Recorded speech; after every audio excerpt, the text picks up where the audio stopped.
Hello friends, हे आहे लिंबाचं झाड.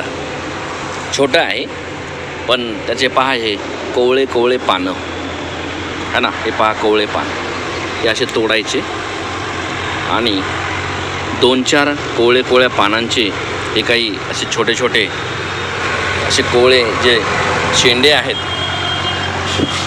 ते तुम्ही खायचे.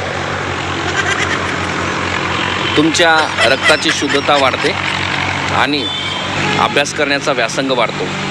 अभ्यास करणाऱ्या विद्यार्थ्यांसाठी ही महत्त्वाची सूचना आहे. सगळ्यांनी हे जे आयुर्वेदिक झाडं आहेत त्यांचे पानं तुम्ही खायचे असतात. तुमच्या शरीरामध्ये रक्ताची शुद्धता करणे गरजेचे आहे.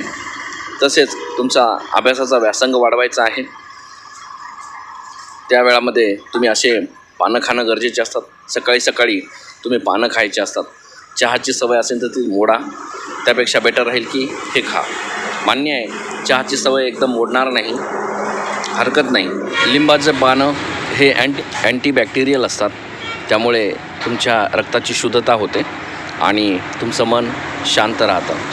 शरीर प्रकृती छान असेल, आरोग्य चांगलं राहील शरीराचं, तर मनही शुद्ध राहील आणि तुम्ही चांगल्या प्रकारे अभ्यासाला लागणार. जेही स्पर्धेचे विद्यार्थी आहेत त्यांच्यासाठी हा व्हिडिओ आहे. Good bye.